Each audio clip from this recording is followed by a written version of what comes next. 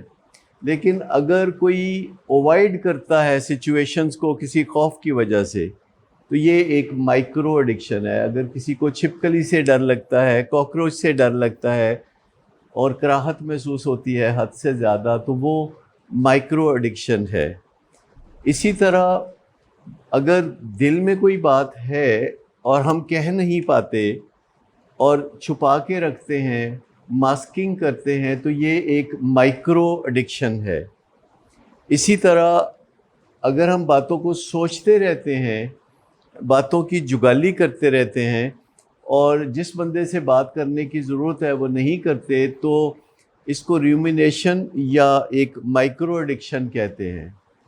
اچھا، اگر پہلا سمٹم آتے یہ خیال آتا ہے کہ 2 گولیاں پیناڈول لے لیں، یا نیند نہیں آ رہی تو کوئی دوا لے لیں، یا کوئی درد ہو رہا ہے پٹھوں میں تو کوئی بروفن لے لیں، تو یہ جو ٹینڈنسی ہے کیمیکلز کے اوپر، جو یہ ایمان ہے کہ اگر مجھے تھکاوٹ ہے تو یہ خود سے دور نہیں ہوگی، مجھے اس کے لیے کوئی دوا لینی چاہیے. اور پل پاپنگ جس کو ہم کہتے ہیں، اگر وہ ہے جو کہ سیف لمٹ میں بھی ہے، جیسے بروفن لے لینا، اینسیڈ لے لینا، پیناڈول کھا لینا، لیکن یہ ظاہر کرتی ہے کہ مائکرو ایڈکشن کا سامنا ہے. اگر ہم اپنے غصے سے مینج کرتے ہیں چیزوں کو، دوسرے لوگوں کو گھور کے یا غصے والا چہرہ بنا کے یا باڈی لینگویج سے میسج کنوے کرتے ہیں، لفظوں میں بات نہیں کرتے، یا کم از کم اچھے لفظوں میں بات نہیں کرتے، تو یہ جو اینگر کے ذریعے مینجمنٹ ہے، یہ بھی ایک مائکرو ایڈکشن ہے. سو یہ جو مائکرو ایڈکشنز ہیں، ان کو ہم اپنے آپ میں بہت آسانی سے دیکھ سکتے ہیں. ایک اور چیز جو بہت بڑی نشانی ہے کہ آیا ہمیں ایڈکشن کا سامنا آگے چل کے ہو سکتا ہے کہ نہیں، وہ OCD ہے.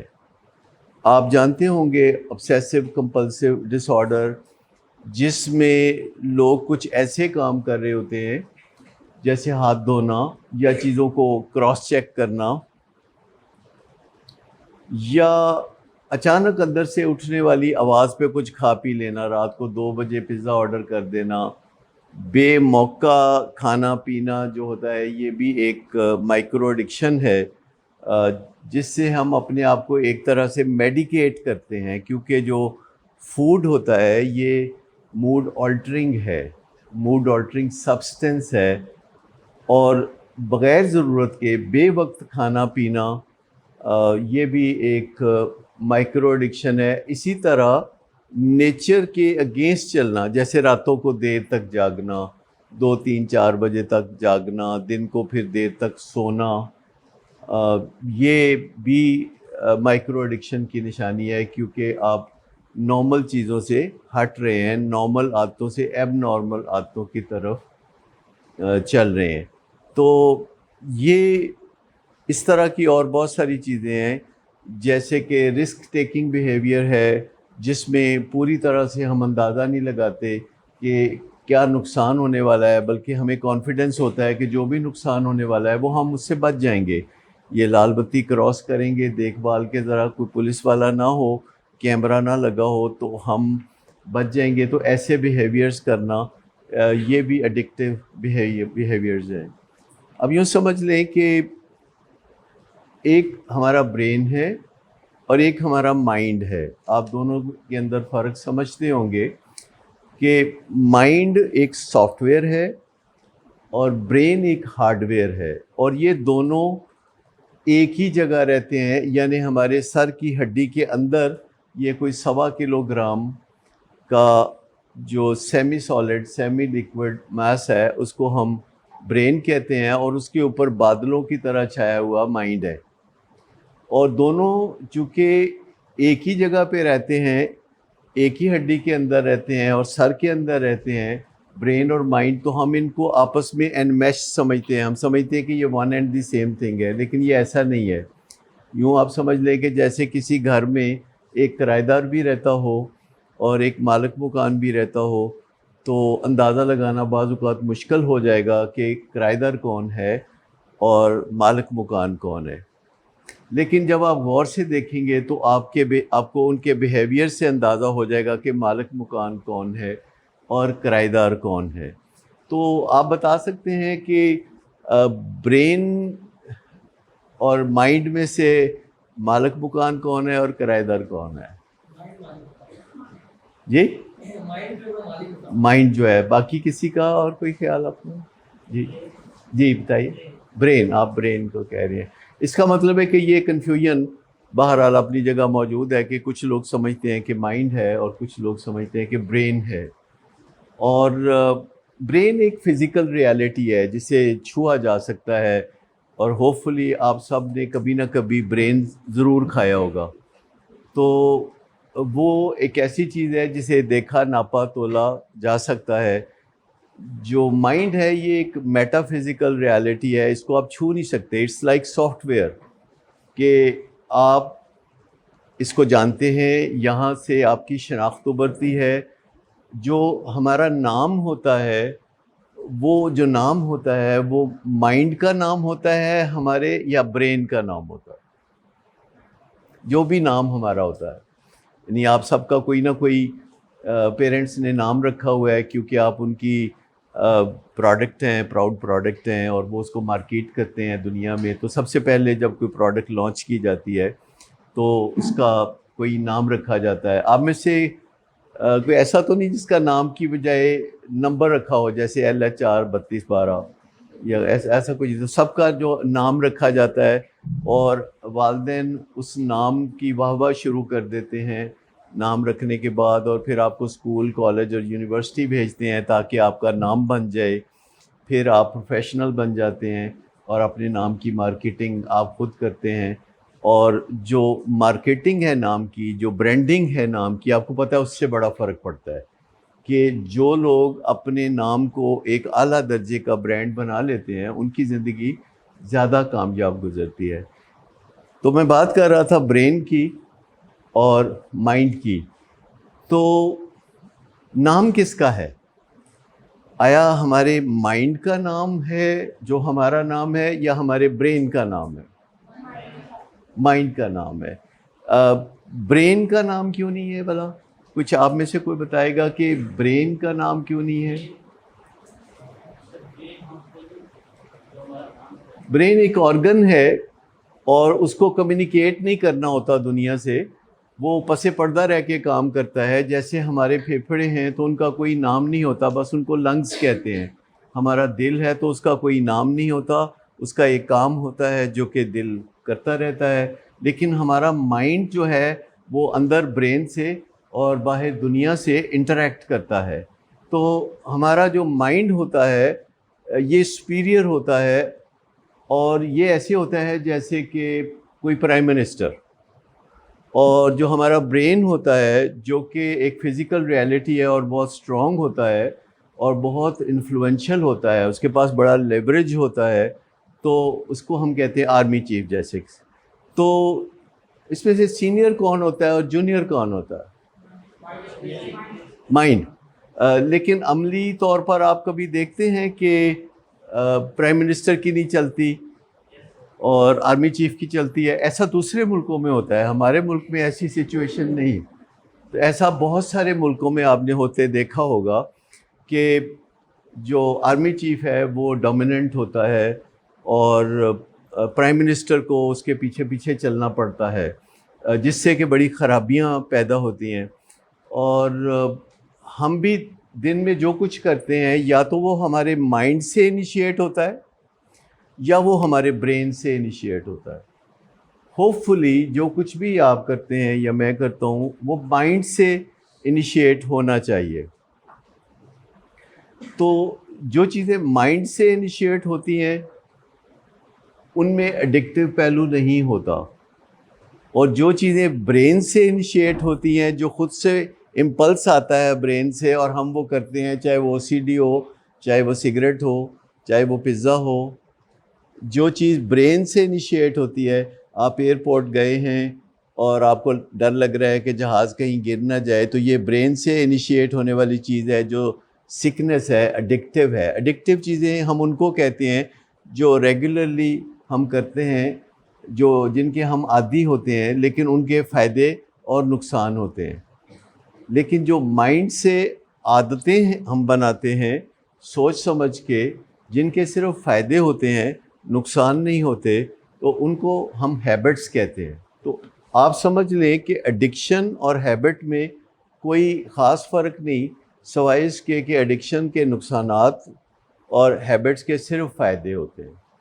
ایڈکشن کے بھی تھوڑے بہت وقتی فائدے ہوتے ہیں جنہیں جگاڑ کہا جاتا ہے. وقتی طور پر کوئی نہ کوئی ایسا کام جس سے ہمارا کام بن جائے، جیسے کئی دفعہ بجلی کی وہ سوئچ لگانے کی بجائے لوگ ڈائریکٹلی تاریں لگا دیتے ہیں اور اس میں دیا سلائی گھسا دیتے ہیں، تو بجلی اس وقت روشن ہو جاتے ہیں بلب. لیکن آپ کو پتہ ہے کہ وہ جگاڑ کا طریقہ جو ہے کبھی نہ کبھی آپ کو اس سے نقصان پہنچ سکتا ہے. تو یہ جو ہمارا مائنڈ ہے یہ پیدا ہونے پر آلموسٹ زیرو ہوتا ہے، اسکریچ سے کام شروع ہوتا ہے. ہمارا کوئی خاص قابل ذکر مائنڈ نہیں ہوتا جب ہم پیدا ہوتے ہیں. بچے میں بس تھوڑی بہت انٹیوشن ہوتی ہے کہ بھوک لگے تو رو لیا، درد ہوئی تو رو لیا، ماں ادھر ادھر ہوئی تو رو لیا. یہ کوئی مائنڈ کی وجہ سے نہیں ہوتا، یہ اس کے اندر ایک سسٹم ہے جسے انسٹنکٹ کہا جا سکتا ہے یا جبلت کہا جاتا ہے، تو وہ اس کے اندر ہوتا ہے. لیکن برین جو ہے ہمارے پیدا ہونے کے بعد کافی حد تک ڈیولپ ہو چکا ہوتا ہے. یا آپ یوں سمجھیں کہ باقی جسم کے لحاظ سے دیکھا جائے تو برین ڈیولپمنٹ فاسٹر ہوتی ہے. یعنی ہمارے ہاتھ پاؤں، پٹھے، مسل، پھیپھڑے، باقی چیزیں جو ہیں جو گرو کرتی ہیں وہ ذرا بعد میں سلو رفتار سے گرو کرتی ہیں اور میچ کرتی ہیں برین کو. لیکن برین کافی حد تک پیدائش کے ٹائم پہ ڈیولپ ہوا ہوتا ہے. لیکن پھر بہت ساری بات ایسی بھی ہے کہ برین کے اندر ڈیولپمنٹ کے جو مراحل ہیں وہ آہستہ آہستہ طے ہوتے ہیں. اور لڑکوں میں برین 28 سال کی عمر میں کمپلیٹلی ڈیولپ ہو جاتا ہے، جو ڈیولپمنٹ اس کے اندر ہونی ہوتی ہے، فزیکل ڈیولپمنٹ آئی مین. اور لڑکیوں میں 25 سال کی عمر میں برین ڈیولپ ہو جاتا ہے، جس حد تک بھی اس نے ہونا ہوتا ہے. تو پیدائش کے ٹائم پر مائنڈ پھر جلدی ڈیولپ ہونا شروع ہو جاتا ہے اور جلد ہی ہم بچے سے باتیں شروع کر دیتے ہیں. جب وہ باتیں نہیں بھی کر سکتا تو ہم اس سے خود باتیں شروع کر دیتے ہیں یک طرفہ طور پر، اور ان باتوں کا بھی بچوں پہ اثر ہونا شروع ہو جاتا ہے اور پھر وہ باتیں خود بھی کرنا شروع کر دیتے ہیں. بچے رسپونڈ کرنا شروع کر دیتے ہیں. شروع میں وہ ویسے ہی مسکرا دیتے ہیں، بچوں کو پتہ نہیں ہوتا کہ وہ کیوں مسکرا رہے ہیں. اور بچوں کی جو ڈیولپمنٹ ہے ان کے بارے میں کئی باتیں ہمیں پتہ نہیں ہوتی. مثال کے طور پر بچے پیدا ہوتے ہیں تو ان کو رنگ نظر نہیں آتے، وہ بندہ بھی صاف نہیں نظر آتا. بعض اوقات ان کو اور بھی اس طرح کے مسئلے ہوتے ہیں. لیکن جو زندگی آگے بڑھتی ہے پھر آپ کو اسکول میں بھیجا جاتا ہے.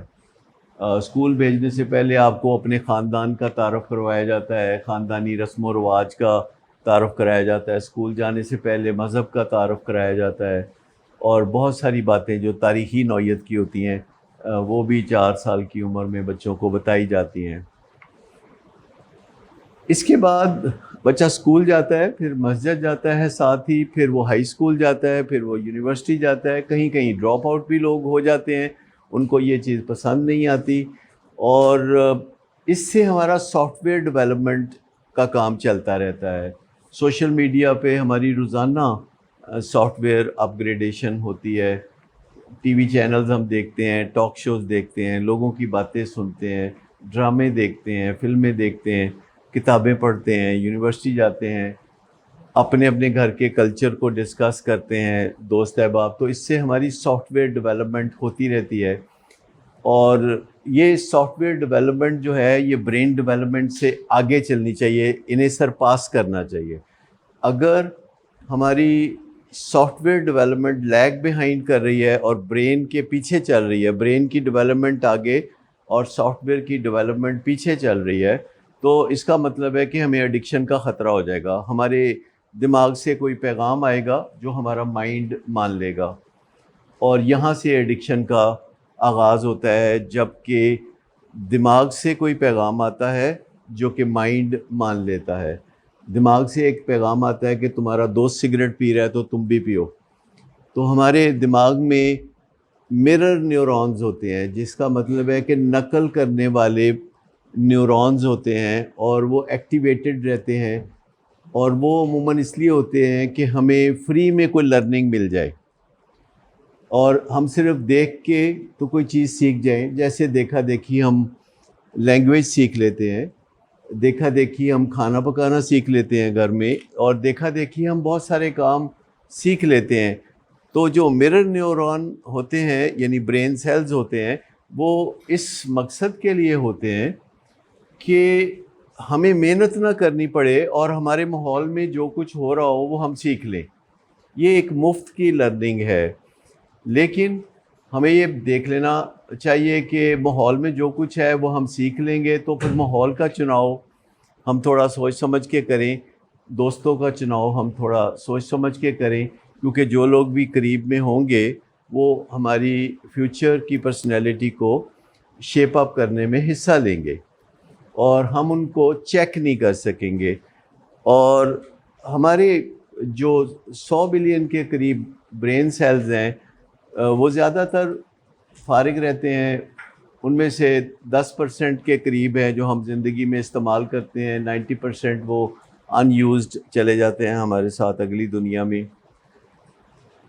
اور اگر ہم کوئی نیا کام شروع کرتے ہیں تو فوراً بہت سارے ہزاروں لاکھوں نیورونز اس میں حصہ لینے لگتے ہیں. جیسے آپ اسکول میں گئے، کالج میں گئے، ہاکی کھیلنا شروع کیا، کرکٹ کھیلنا شروع کیا، تو اگر آپ روزانہ کرکٹ کھیلتے ہیں تو روزانہ ہزاروں نیورون کرکٹ سے وابستہ ہو جاتے ہیں. تو اگر آپ یونیورسٹی آتے ہیں اور میڈیکل سبجیکٹ پڑھتے ہیں، ڈینٹسٹری پڑھتے ہیں یا لاء پڑھتے ہیں، تو ہزاروں جو نیورون ہیں وہ ڈیڈیکیٹڈ ہو جاتے ہیں فار اے سرٹن تھنگ. جو کام بھی آپ کرتے ہیں تو اس کے لیے کچھ نیورون ڈیڈیکیٹڈ ہو جاتے ہیں. پھر ایک دن آپ ٹائپ شروع کرتے ہیں تو اس سے بڑا فرق پڑتا ہے.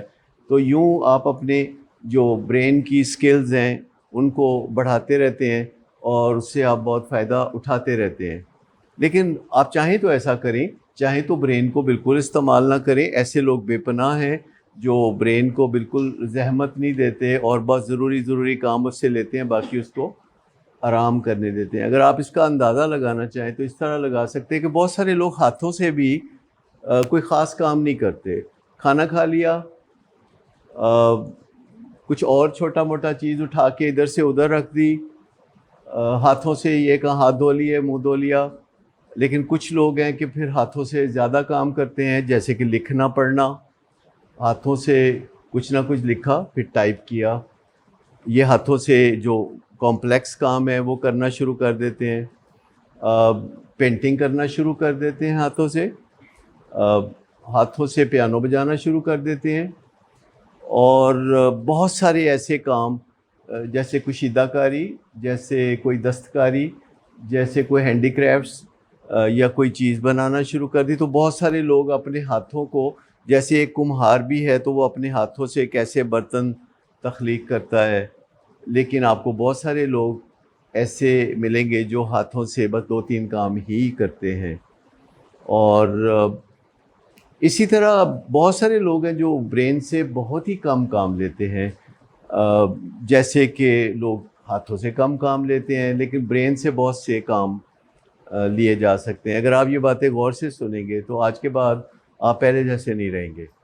یعنی ایک اس بات کو اگر آپ نے انڈرسٹینڈ کر لیا کہ آپ کا جو برین ہے وہ بہت امپورٹنٹ آرگن ہے اور آپ اس کی لک آفٹر کر سکتے ہیں، اس کو پالش کر سکتے ہیں، اس سے بہت کام لے سکتے ہیں اور ہزاروں گنا زیادہ فائدہ اٹھا سکتے ہیں بنسبت اب کے آپ آئندہ اپنے برین کا جو استعمال ہے وہ ایسا کر سکتے ہیں جس سے کہ آپ کی زندگی چمک اٹھے. سب سے پہلی بات یہ ہے کہ آپ میں سے کوئی ہے جس نے کبھی اپنے برین کے بارے میں کوئی فکر مندی کا اظہار کیا ہو کسی سے، یا سوچا ہو؟ جیسے کبھی کبھی آپ سوچتے ہیں کہ آپ کو واک کرنی چاہیے، کبھی نہ کبھی سوچتے ہیں. کبھی آپ سوچتے ہیں کہ آپ کو ایکسرسائز کرنی چاہیے، یا آپ کچھ بڑی عمر میں جیسے آپ کے والدین جب پہنچتے ہیں تو وہ کہتے ہیں کہ اچھا کولیسٹرول چیک کرانا چاہیے، شوگر چیک کرانی چاہیے، یا اپنے کوئی جسمانی معائنے کے بارے میں سوچتے ہیں، خصوصاً دل کا معائنہ یا پھیپھڑوں کا معائنہ یا دانتوں کا معائنہ تو بہت لوگ کراتے ہیں ہر 6 مہینے بعد، سال بعد. یا پھر آنکھوں کا معائنہ، اگر نظر صحیح نہ آ رہا ہو تو پھر آنکھوں کا معائنہ کراتے ہیں. لیکن کیا آپ میں سے کبھی کسی نے سوچا اور کسی سے پوچھا ہو کہ میں اپنا دماغی معائنہ کرانا چاہتا ہوں تو کوئی اچھے ڈاکٹر کا نام بتائیں؟ آپ میں سے کبھی کسی نے اپنے دماغ کے بارے میں اتنا کنسرن رکھا کہ آپ نے کسی سے پوچھا ہو کہ میں چاہتا ہوں کہ میں ریگولرلی اپنا دماغی معائنہ کروایا کروں؟ ہم اتنا سوچ ہی نہیں سکتے کہ دماغ پہ بوجھ پڑے، کیونکہ ہمارے دماغ کی جو لمٹس ہیں وہ اتنی زیادہ ہیں، دور پھیلی ہوئی، کہ ہمارے سوچنے سے اسے کوئی فرق نہیں پڑتا اور اس کو ایکٹیویشن ملتی ہے، اس کو بہتری ملتی ہے. تو جتنا زیادہ ہم سوچتے ہیں اتنا ہی اچھا فائدہ ہو سکتا ہے، بشرطے کہ ہمیں پتہ ہو کہ ہم کیا سوچ رہے ہیں، کیا پازیٹیو سوچ رہے ہیں کہ نیگیٹو سوچ رہے ہیں. اس کی جو نیچر ہے سوچ کی، اس کو دیکھنا پڑے گا کہ آیا جو کچھ ہم سوچ رہے ہیں وہ سائنٹیفک بات سوچ رہے ہیں یا کوئی ڈیلوژنل سسٹم کا حصہ بن رہے ہیں. کیونکہ آپ جو تعلیم یونیورسٹی حاصل کرتے ہیں ہوپ فلی وہ کوئی سائنٹیفک ریسرچ کا نتیجہ ہوتی ہے.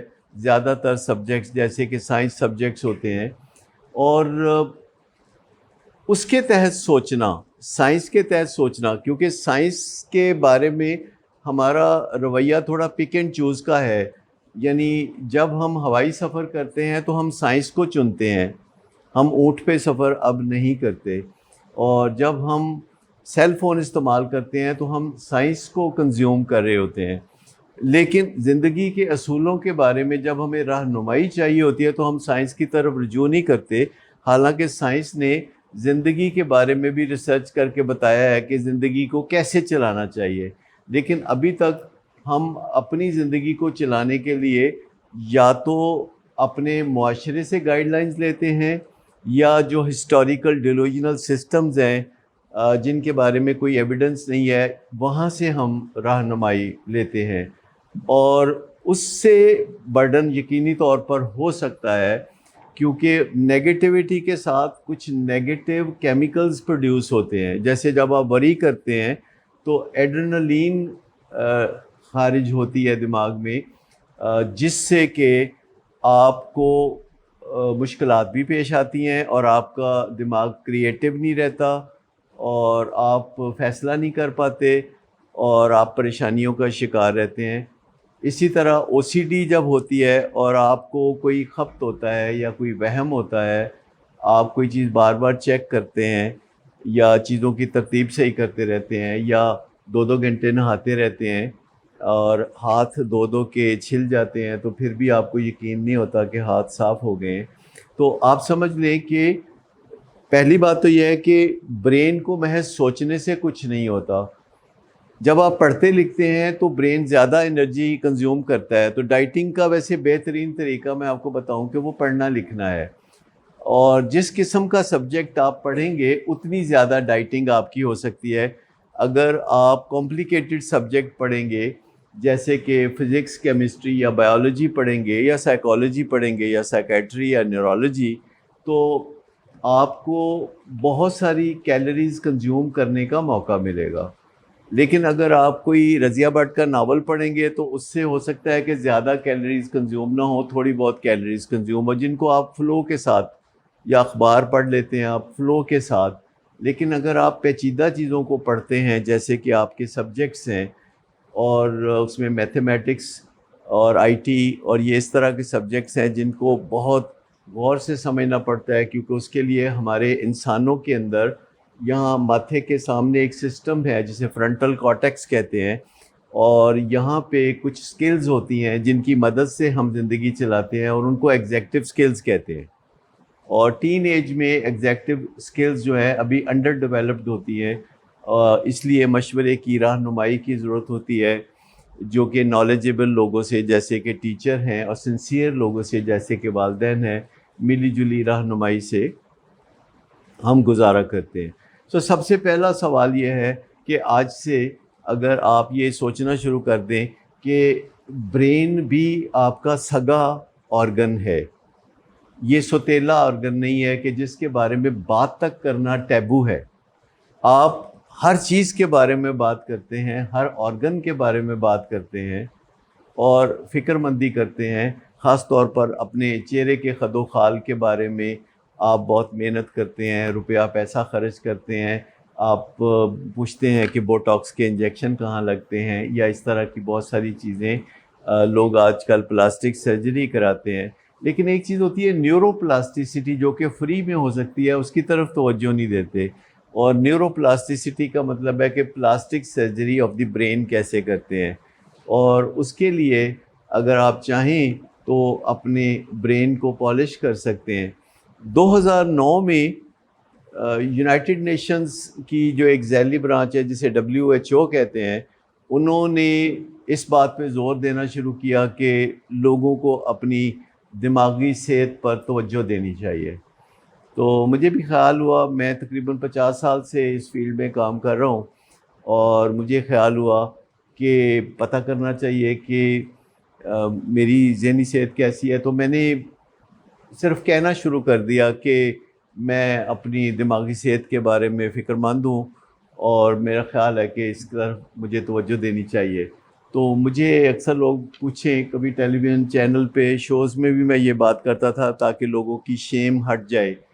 تو میں کہتا تھا کہ پہلے تو مجھے لگتا تھا کہ میں ٹھیک ٹھاک ہے برین, لیکن سوچنے میں کیا حرج ہے کہ کوئی پرابلم ہو سکتا ہے. لیکن جب میں نے آہستہ آہستہ غور کرنا شروع کیا تو مجھے پتہ چلا کہ پرابلمس تو ہیں, لیکن میں انہیں پرابلم سمجھتا ہی نہیں.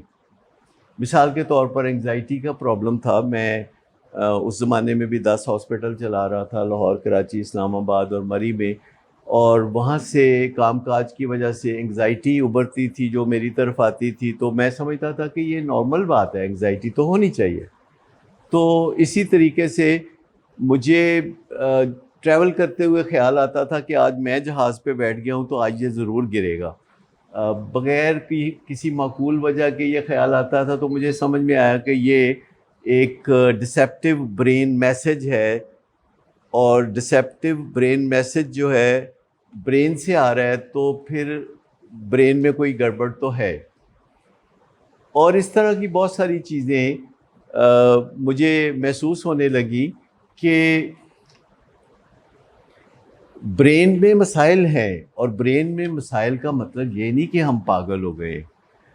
برین میں سموتھ رننگ اگر نہیں ہے, کوئی بھی ہمارا آرگن اگر اپنا احساس دلاتا ہے تو اس میں کوئی گڑبڑ ہوتی ہے. جیسے پیٹ میں اگر درد ہو رہی ہے تو اس کا مطلب ہے کہ کوئی گڑبڑ ہے, اور اگر ہمیں اسٹریس ہو رہی ہے تو اس کا مطلب ہے کوئی گڑبڑ ہے, یا ڈپریشن ہو رہی ہے تو اس کا مطلب ہے کوئی گڑبڑ ہے. اور اس کو وہیں سنبھالا جا سکتا ہے. اگر پٹھے درد کر رہے ہیں تو تھوڑا ریسٹ کرنے سے یا مساج کرانے سے وہ ٹھیک ہو سکتے ہیں. اور اگر انگزائٹی ہو رہی ہے یا ڈپریشن ہے یا ریئیکٹیو ڈپریشن ہے یا کسی قسم کے سمٹمز آ رہے ہیں، غصہ ہو رہا ہے، تو ہمیں کچھ کرنا پڑے گا. لیکن ہم اس بارے میں کبھی کھل کے بات نہیں کرتے کہ ہمیں یہ مسائل ہیں، بلکہ ہم اس کا فوری علاج شروع کر دیتے ہیں کہ سگریٹ پی لیا اور کسی نے چرس کا مشورہ دے دیا تو آج کل تو سبھی پیتے ہیں. مطلب بچے بڑے آرام سے کہہ دیتے ہیں کہ والدین انہیں پوچھتے ہیں تو کہتے ہیں سبھی تو پیتے ہیں. تو سبھی بچے چرس نہیں پیتے، بہت مائنورٹی ہے جو پیتے ہیں. لیکن جو پیتے ہیں ان کے ارد گرد ایسے کلسٹرز ہوتے ہیں کہ جو چرس پیتے ہیں، پھر ہیروئن پیتے ہیں، پھر کوکین پیتے ہیں، پھر شراب پیتے ہیں. لیکن جو یہ کام کرتے ہیں انہیں لگتا ہے سب کرتے ہیں. آپ کبھی بیوروکریٹ سے پوچھیں، آپ کبھی پائلٹ سے پوچھیں، آپ کبھی ایڈوکیٹ سے پوچھیں، ڈاکٹر سے پوچھیں جو بہت برانڈڈ ہیں اور بہت ترقیوں پر ہیں. اگر آپ ان لوگوں کے ڈرگ یوز اور الکوہل یوز کا پتہ چلائیں تو 70% تک یہ لوگ جو ہیں اس چیز میں انڈلج کر جاتے ہیں. جو یونیورسٹی کا زمانہ ہے اس میں 5-7% سے بات اوپر نہیں جاتی. 25 سال کی عمر میں یا 28 سال کی عمر میں آپ یونیورسٹی سے مکمل فارغ ہو جاتے ہیں اور پھر آپ اپنی حاصل کردہ تعلیم کے زور پہ دنیا میں نام بنانا چاہتے ہیں، شان و شوکت چاہتے ہیں اور مال و متاع چاہتے ہیں، اور پھر اگلے 25 سال آپ اس پہ لگا دیتے ہیں.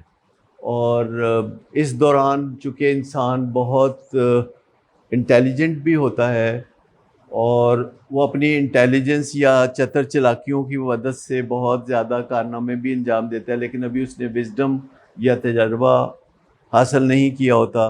تو 50 سال کی عمر تک پہنچتے پہنچتے اسے وزڈم اور تجربہ آ جاتا ہے.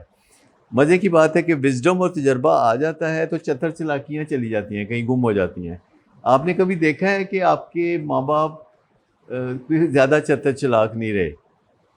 وہ پہلے ہوں گے لیکن اب آپ ان کو کتنی آسانی سے چکر دے لیتے ہیں، کوئی آپ کو پتہ ہے کتنا آسانی سے، اور وہ ہاں جی کر کے تو چپ کر جاتے ہیں کیونکہ ان کے اندر سے چتر چلاکیاں مائنس ہو چکی ہیں.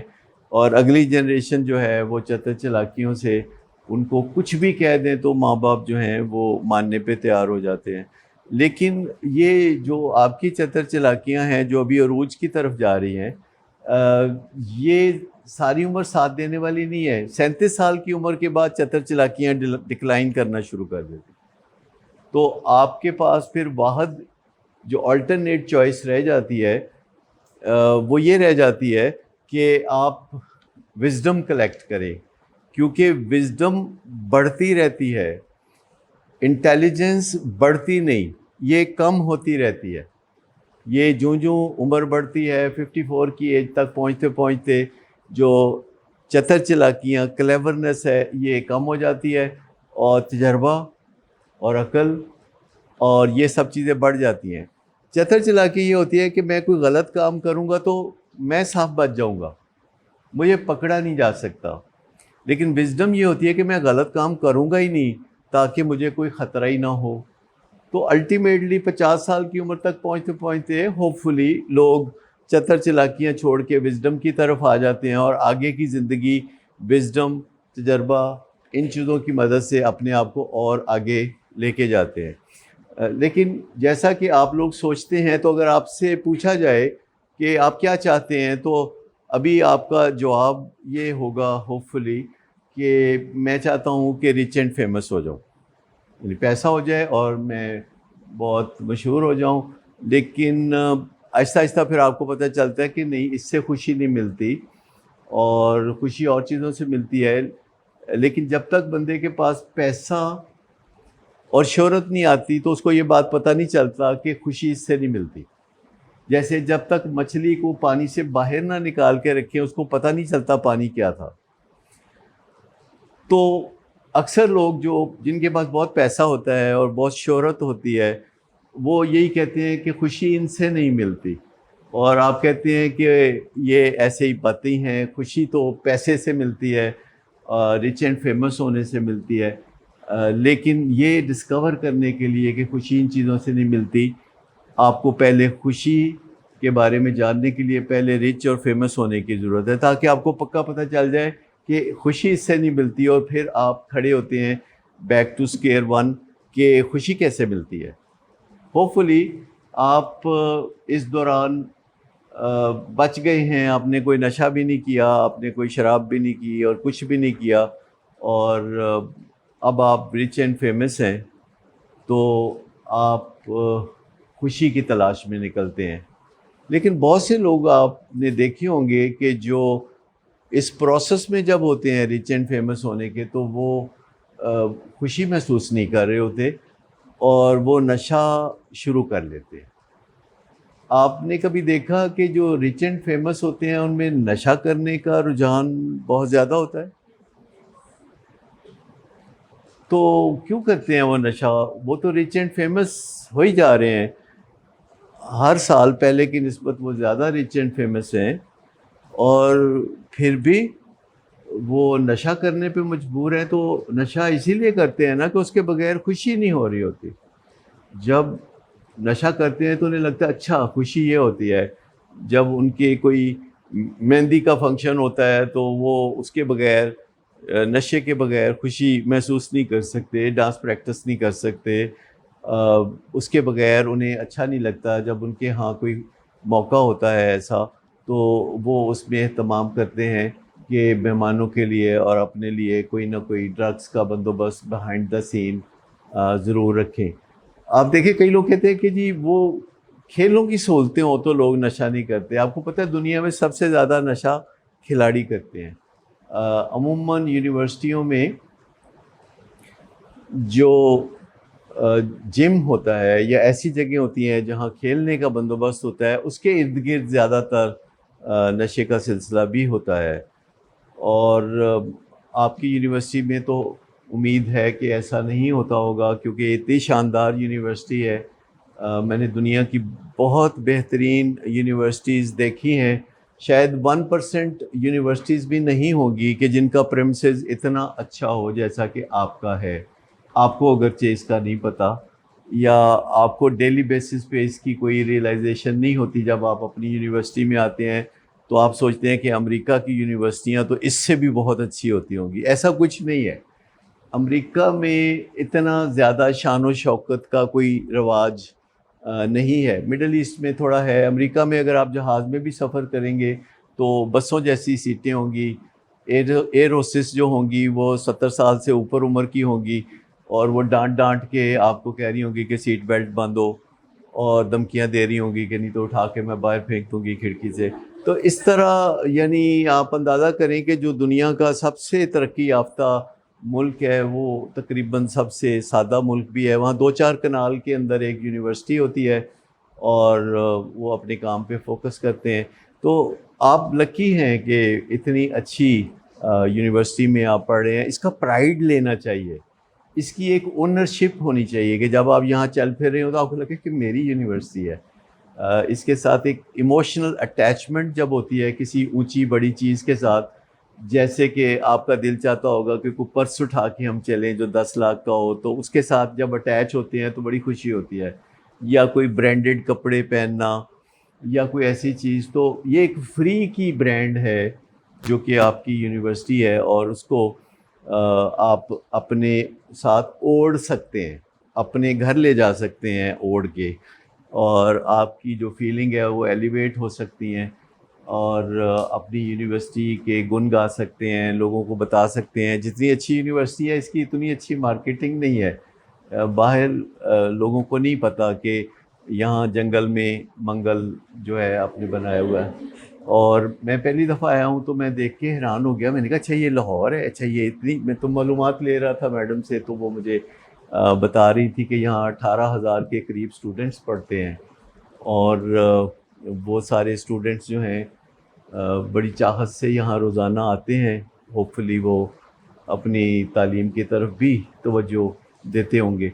تو ہم بات کر رہے تھے مائنڈ اور برین کی۔ تو اگر آپ نے اپنے مائنڈ کو اوپر رکھا تو ایڈکشن کا کوئی خطرہ نہیں۔ جب بھی بات شروع ہو تو مائنڈ سے شروع ہو، برین کی طرف چلے، اور برین اس کو فیسیلیٹیٹ کرتا ہے۔ Brain is a facilitator. یہ ایک آرگن ہے جس کا سب سے قریبی رشتہ ہے مائنڈ کے ساتھ. ہمارے ہاتھ کا رشتہ مائنڈ کے ساتھ اتنا قریبی نہیں ہے, ہمارے پاؤں کا اور بھی دور ہے, لیکن ہمارے مائنڈ کا برین سے ایسا رشتہ ہے جیسے کہ اوپر کی منزل میں مالک مکان رہتا ہے اور نیچے کی منزل میں کرایہ دار رہتا ہے, اور مالک مکان جو ہے کرایہ دار کو آواز دے کے کہتا ہے کہ میرا یہ کام کر دو یا میرا وہ کام کر دو. سب سے پہلے یہ ہے کہ آپ اپنے مائنڈ اور برین کو سیپریٹ ڈیل کرنا شروع کر دو, آپ نے سیپریٹ اینٹیٹیز سمجھنا شروع کر دو.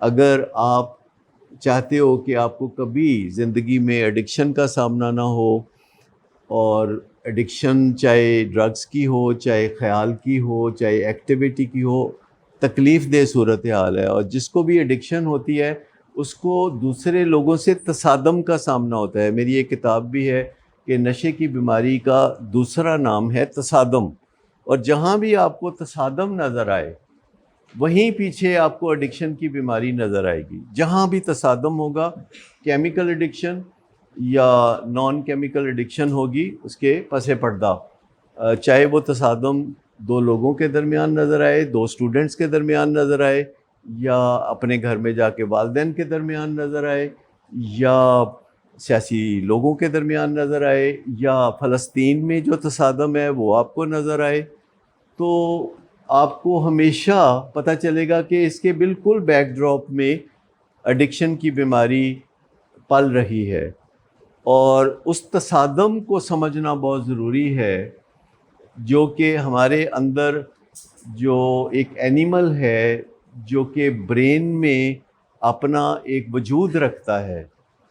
ہمارا جو دماغ ہے یہ ویلیو ایڈڈ دماغ ہے. آپ سمجھیں کہ جو دیکھنے میں ہمارا دماغ اور کسی گھوڑے کا یا بکرے کا دماغ ملتا جلتا ہی لگتا ہے, لیکن ہمارا دماغ ویلیو ایڈڈ ہے.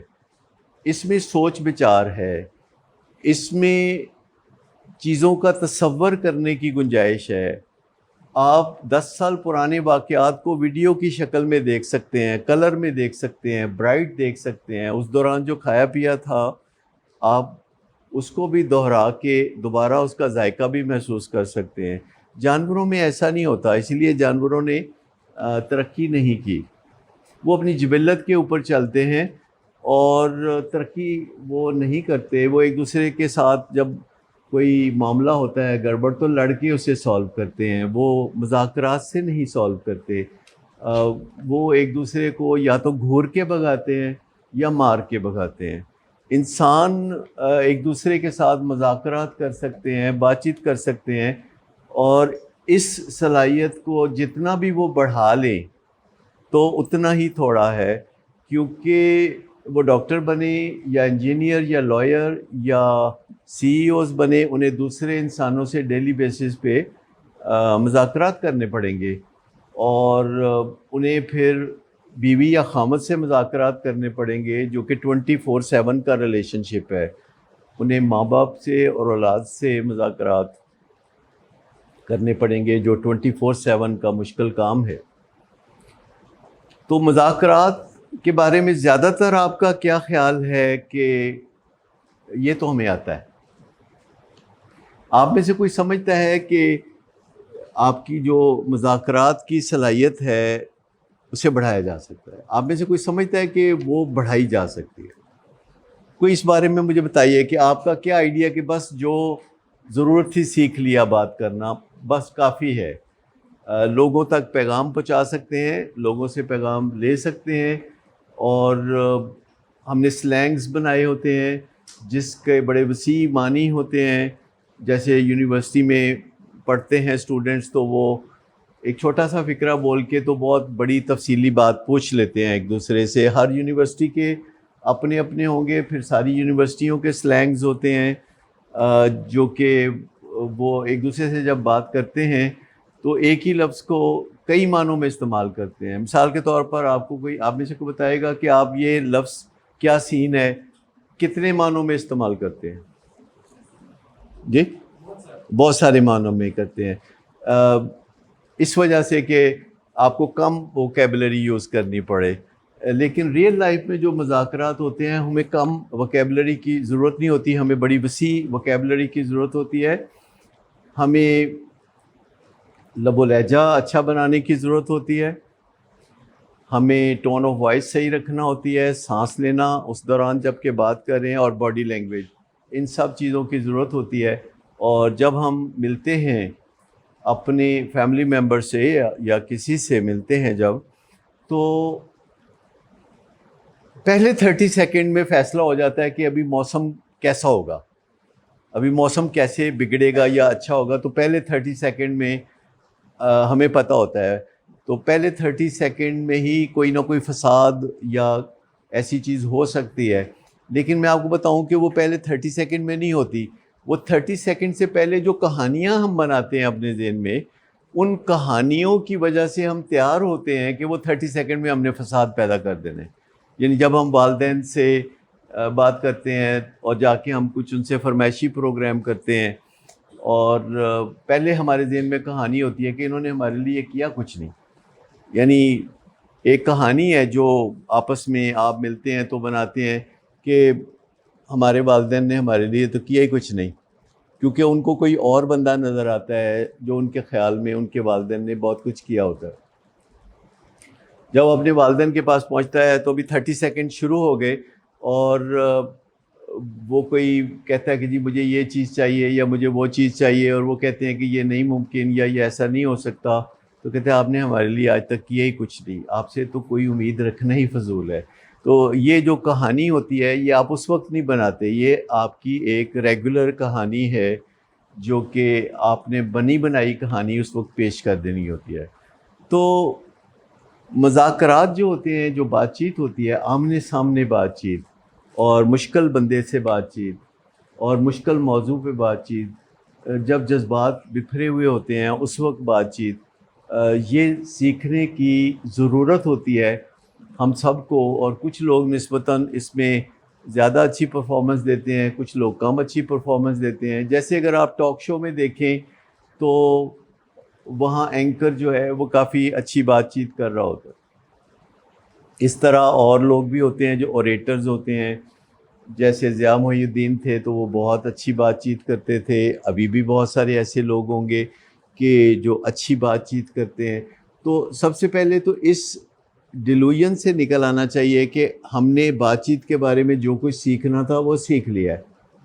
یہ ہمیشہ سیکھنے والا کام ہے, اور وقت کے ساتھ ساتھ اس کو اور عالی شان بنانے کی ضرورت ہوگی.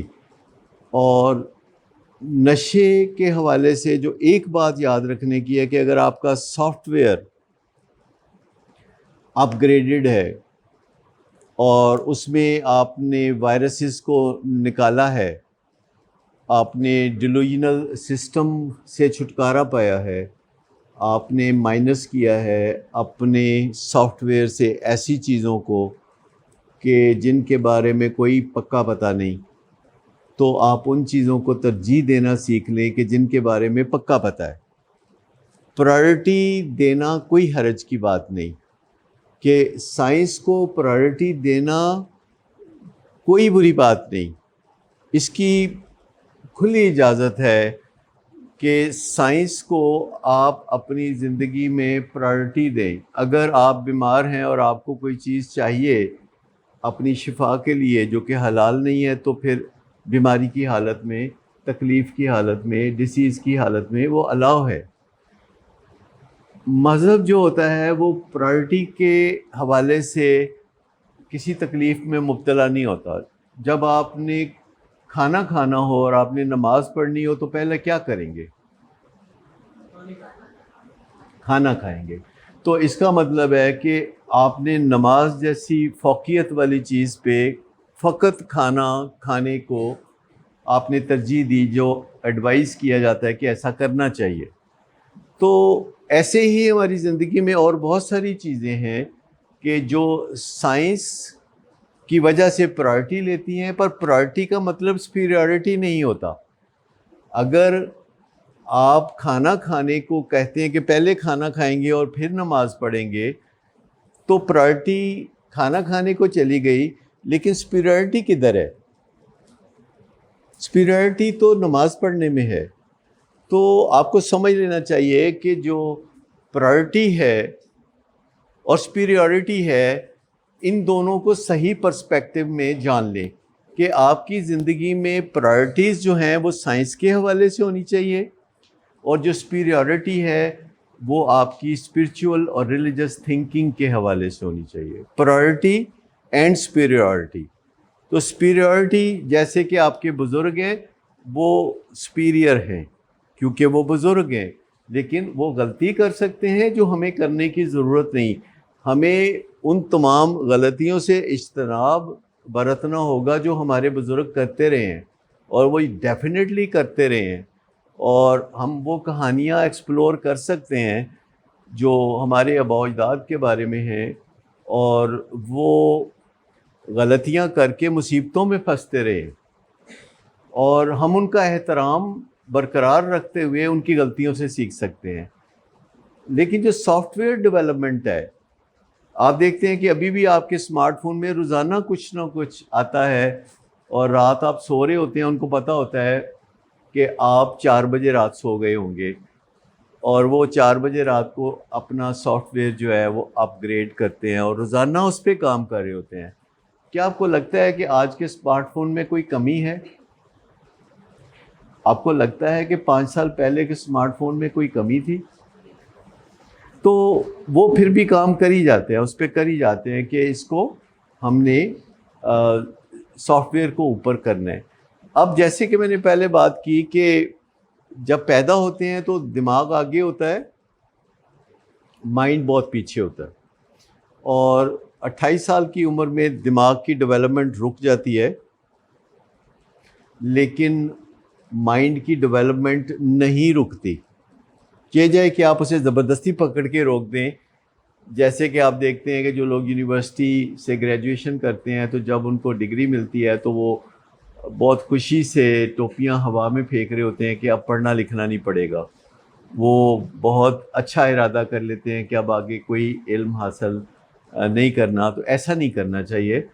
اپنے مائنڈ کو جو بہت پیچھے کچھوے کی چال چلتا ہوا آیا ہے، برین سے ذرا آگے نکلنے دیں تاکہ جو آپ کی زندگی آگے جائے آپ کا جو مائنڈ ہے وہ آپ کے برین پہ حاوی ہو، تو اس سے آپ کی زندگی کو 4 چاند لگیں گے اور آپ ایڈکشن سے دور رہیں گے. ہر وہ چیز جو کہ برین سے دماغ کی طرف آتی ہے وہ ایڈکٹیو ہے، ہر وہ چیز جو مائنڈ سے برین کی طرف جاتی ہے وہ نان ایڈکٹیو ہے. اور وہ ہیبٹس بڑے کام کی ہوتی ہیں جو آپ نے طے کر کے بنائی ہے. جیسے لال بتی ہمیشہ آپ نے نہیں کاٹنی، چاہے رات کے 2:30 بجے ہوں، چاہے کوئی سارجنٹ نہ ہو، اور چاہے آپ کو بہت جلدی ہو، تو آپ نے لال بتی پہ رکنا ہے، گرین بتی پہ آپ نے چلنا ہے، یلو پہ آپ نے ریڈی ہونا ہے. اور یہ ہماری زندگی میں ہر جگہ ایک لال بتی، ایک گرین بتی اور ایک یلو بتی ہوتی ہے، اور اس حوالے سے ہم اس چیز کو ترجیح دے سکتے ہیں کہ کیسے ہم نے اپنی زندگی کو سٹیئر کرنا ہے. اور سب سے جو مشکل وقت ہوتا ہے نوجوانوں پہ وہ یہی ہوتا ہے کہ ہمارا کیا بنے گا، کیونکہ ابھی تک آپ زیادہ تر والدین کے اوپر ڈپینڈنٹ ہوتے ہیں، لیکن آپ کو پتہ ہوتا ہے کہ آگے آپ نے ذمہ داریاں سنبھالنی ہے اور آپ نے انڈیپینڈنٹلی کام کرنا ہے. اور آپ 3 طرح سے اپنے آپ کو دیکھ سکتے ہیں.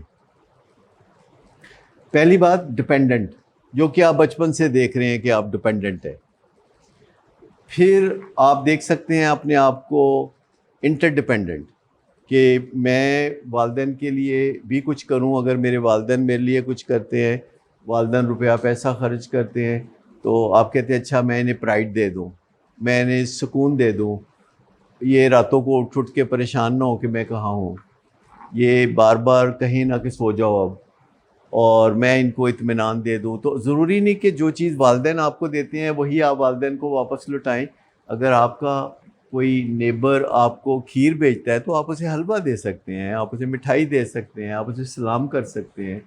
تو کسی نہ کسی طرح کوئی سبسٹیٹیوٹ آپ دیتے ہیں. ایک تو ہو گیا ڈپینڈنٹ، دوسرا ہو گیا انٹر ڈپینڈنٹ، جو بہت بہترین چیز ہے، اور جو بہت خراب چیز ہے وہ ہے کو ڈپینڈنٹ۔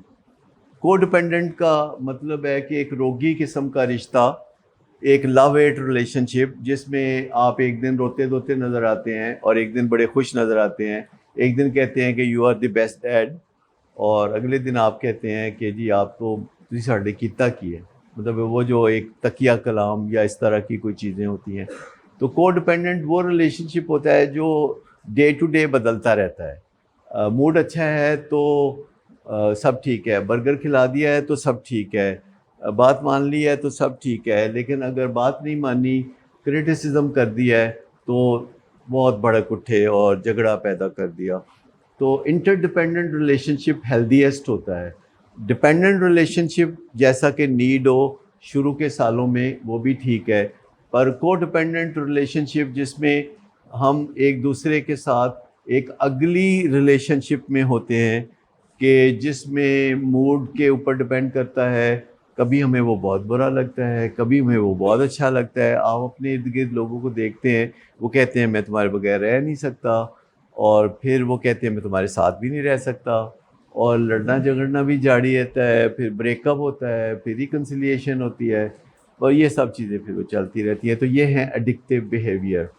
تو سنگل موسٹ جو امپورٹنٹ بات ہے وہ باٹم لائن یہ ہے کہ اپنے مائنڈ کو پالش کریں، سوچ بچار کی روشنی سے جو اندر سے آتی ہے، اور ایکسپیرینسز جو باہر سے آپ سیکھتے ہیں، لوگوں کی آٹوبایوگرافیز پڑھ کے، اور اپنے لیے ایک اسٹرکچر بنا کے۔ مثال کے طور پر اگر آپ 7 habits of highly effective people ضرور سنا ہوگا آپ نے، ڈاکٹر اسٹیون کوی کی کتاب ہے 7 habits of highly effective people اور 7 habits of highly effective teenagers, اس کے اندر ایک اسٹرکچر ہے جو آپ فالو کر سکتے ہیں۔ اسی طرح ایک ڈاکٹر گارے ہیں، ان کی اور ڈاکٹر پیک کی کتاب ہے ٹین ایج ایگزیکٹو اسکلز، جس میں آپ کام شروع کیسے کرتے ہیں، کام اینڈ کیسے کرتے ہیں، دوسرے کی جگہ ہو کے کیسے سوچتے ہیں، فلیکسیبلٹی کیسے آتی ہے، ٹائم مینجمنٹ کیسے کرتے ہیں، انگزائٹی کو کیسے مینج کرتے ہیں، امپلس کو کیسے روکتے ہیں، کہ آدھی رات کو اگر دل چاہا ہے کہ آئس کریم کھانی ہے تو ان کھا کے چھڑنی۔ تو یہ ساری چیزیں جو ہے وہ مینج کرنا آپ سیکھ سکتے ہیں۔ تو مختصراً میں بات کر کے ختم کرتا ہوں، تو پھر آپ کے سوال میں انوائٹ کرنا چاہوں گا کہ پہلے اپنے تھاٹ کی حفاظت کریں کہ آپ کا جو تھاٹ ہے وہ ہائی کوالٹی ہو۔ تو اپنے تھاٹ کو چیک کریں اور میچ کر کے دیکھیں، گوگل پہ جائیں، یوٹیوب پہ جائیں، بڑے لوگوں کی اس ٹاپک پہ ٹاک سنیں اور پتہ کریں کہ آپ کا تھاٹ ٹھیک ہے۔ دوسری بات ہے موڈ، کہ موڈ کے بارے میں کانشیس ہوں کہ ہمارے موڈ کو کوئی گڑبڑ تو نہیں ہے، یہ صبح اٹھتے ہی برا برا سا منہ کیوں بنایا ہوتا ہے، یا گھر میں ابا آتے ہیں تو لڑائی کے لیے کیوں تیار ہوتے ہیں، یا کوئی اس طرح کی چیز۔ تو موڈ بڑی امپورٹنٹ چیز ہے۔ تیسری چیز ہے بیہیویئر، جس کو ہم ول پاور کے ذریعے قابو میں رکھنے کی کوشش کرتے ہیں۔ اندر سے اچھا نہ بھی محسوس کرے تو اوپر سے ہم خوش ہو کے دکھا دیتے ہیں، ویلکم کر کے دکھا دیتے ہیں۔ تو اچھی چیز ہے بیہیویئر کے اوپر اگر قابو رکھتے ہیں تو اس سے موڈ اور تھاٹ پہ بھی اچھا اثر پڑتا ہے۔ یہ سارے ایک دوسرے پہ اثر بھی ڈالتے ہیں۔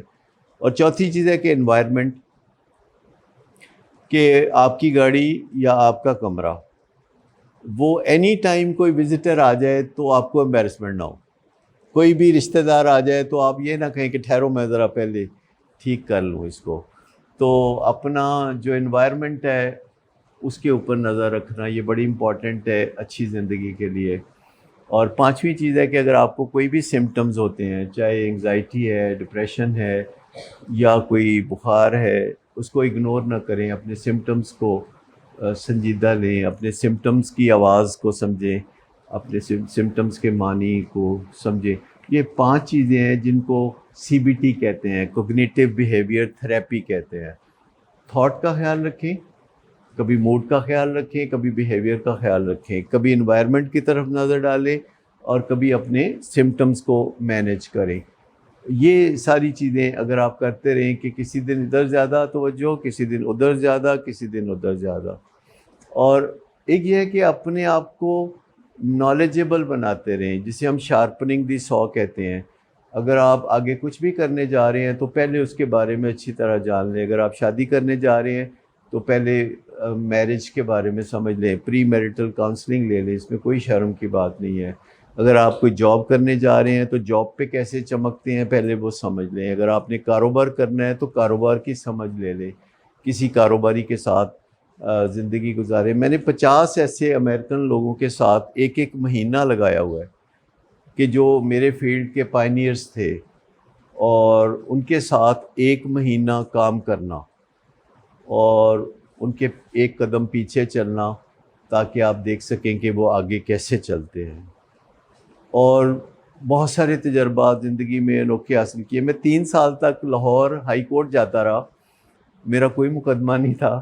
میں ہر جمعے والے دن لاہور ہائی کورٹ میں جا کے کسی نہ کسی جج کے کمرے میں بیٹھ کے دیکھتا تھا کہ وہاں کیا ہوتا ہے, کیسے مدعی آتے ہیں, کیسے مدعا علیہ آتے ہیں, کیسے وہ ایک دوسرے پہ ایلیگیشن لگاتے ہیں, کیسے پھر جج فیصلے کرتا ہے.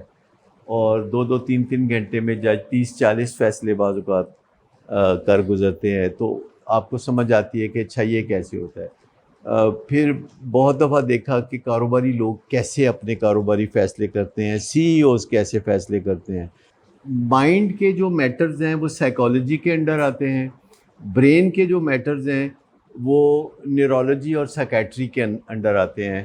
اور جوں یہ سبجیکٹس آگے بڑھ رہے ہیں ایک دوسرے پہ انکروچ کر رہے ہیں. یعنی سائیکالوجی میں اب وہ چیزیں جاننا ضروری ہیں جو پہلے صرف سائیکیٹری میں جانی جاتی تھیں, اینڈ وائس ورسا. تو یہ ایسا جو کانسیپٹس ہیں وہ سارے اولڈ ہی ہیں. انسان فگر آؤٹ کرتا ہے, اپنے کنفیوژنس کو دور کرتا ہے. آج سے 10,000 سال پہلے بھی انسان کو بہت سارے مسئلے درپیش تھے, جن میں سے کچھ مسئلے وہ 10,000 سال میں حل کرنے کے قابل ہوا ہے. تو ان دونوں میں کوئی تفریق نہیں ہے, صرف بتایا میں نے یہ ہے کہ آپ کی جو ول ہے جو کہ مائنڈ میں رہتی ہے, اور آپ کے جو ایکسپیرینسز ہیں جو کہ برین میں رہتے ہیں, آپ کی جو ایک ریکارڈنگ ہے زندگی بھر کی, جو پرانی خبریں سن رکھی ہیں آپ نے, جو پرانی باتیں سن رکھی ہیں, وہ ساری کی ساری برین میں ریکارڈڈ ہیں.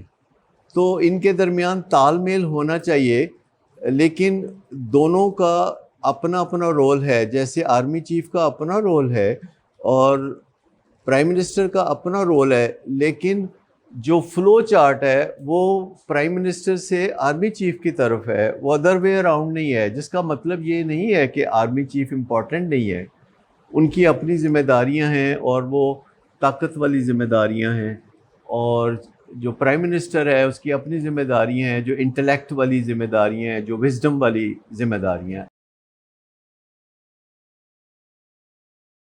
عزت کے اعتبار سے اور اہمیت کے اعتبار سے خواتین و حضرات سب برابر ہوتے ہیں, لیکن ان کا جو رول ڈیفائن ہوتا ہے زندگی میں وہ تھوڑا تھوڑا فرق ہوتا ہے.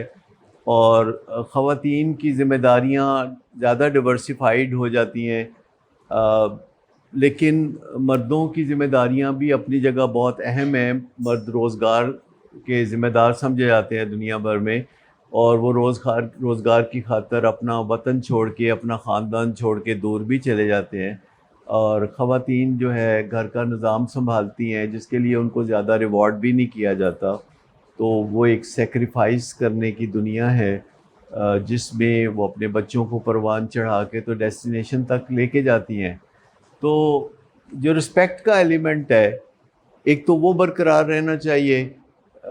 دوسرا ان کا جو رول ہے خواتین کا, اس کو انکریج کرنا چاہیے کہ اگر وہ اپنے رول کو انہانس کرنا چاہیں, جو کہ سب خواتین نہیں چاہتی, لیکن جو خواتین اپنے رول کو انہانس کرنا چاہتی ہیں اور کوئی ایسا کام کرنا چاہتی ہیں جو زیادہ پروڈکٹیو ہو, تو اس کی گنجائش باقی ہونی چاہیے, اور ہر جگہ ہوتی ہے وہ گنجائش. لیکن ہمارے جو آرتھوڈاکس کلچر ہے اس کے اندر سرٹن ڈیفیکلٹیز ہیں, اور خواتین کی کچھ لمیٹیشنز ہیں جیسے کہ مردوں کی کچھ لمیٹیشنز ہیں. تو اس کنٹروورسی میں کبھی نہیں پڑنا چاہیے کہ خلیج واقع ہو جائے. خواتین اور حضرات کے درمیان ایسا ریلیشن شپ نہیں ہونا چاہیے جیسا عمران خان اور نواز شریف کے درمیان ہو گیا. وہ ان کا جو ریلیشن شپ ہے ایڈورسیریل نہیں ہونا چاہیے. وہ ریلیشن شپ جو مردوں اور عورتوں کا ہے وہ محبت کی ڈور سے بندھا ہوا ہے, اس کو ایسے ہی باندھنا چاہیے اور کوئی دوسرا اچھا طریقہ نہیں ہے اس کے لیے. لہٰذا یہ جو دنیا میں ویمن امپاورمنٹ کی بات یا اس طرح کی باتیں کی جاتی ہیں, ان کے فوائد کم اور نقصانات زیادہ ظاہر ہوتے ہیں. کوآرڈینیشن کم ہو جاتی ہے, رغبت کم ہو جاتی ہے, اور خواتین میں اور مردوں میں جو فرق ہے فزیولوجیکلی اور انیٹمیکلی اور پھر اور بہت سی وجوہات سے, پھر خواتین کے تجربات جو ہیں وہ گھر کے حوالے سے بڑے اہم ہیں, مردوں کے تجربات باہر کے حوالے سے بہت اہم ہیں. تو کوئی بھی کسی سے کم نہیں ہے. اور کہتے ہیں نا کہ خواتین کی وجہ سے تو دنیا میں سارے رنگ ہیں, تو مردوں کو چاہیے کہ خواتین کو بڑی زیادہ اہمیت دیں اپنی زندگی میں, جیسے اپنے گھر کی خواتین کو دیتے ہیں. تو گھر سے باہر بھی جو خاتون کبھی آمنا سامنا ہو تو گھر کی خاتون کی طرح سمجھیں تو آپ عزت کریں گے اور واپسی میں آپ کو دگنا عزت ملے گی. خواتین بیسیکلی امن پسند ہوتی ہے, زیادہ تر وہ عزت کرنے اور کرانے میں یقین رکھتی ہیں اور زیادہ تر انسیکیور بھی ہوتی ہیں. اور مردوں کی ایک بہت بڑی ذمہ داری کہیں نہ کہیں جیسے اپنے گھر کی خواتین کے لیے ہوتی ہے کہ وہ ان کی حفاظت کرتے ہیں, تو ایک ذمہ داری ان کی یہ بھی ہوتی ہے کہ وہ جو باہر خواتین ان کو کہیں نہ کہیں نظر آئیں تو وہ اس کی حفاظت کا ذمہ لیں. اور ایسا ہوتا بھی ہے, اگر کہیں کوئی خاتون مشکل میں ہو تو بہت سارے لوگ آگے بڑھ کے ان کی مدد کرنا چاہتے ہیں.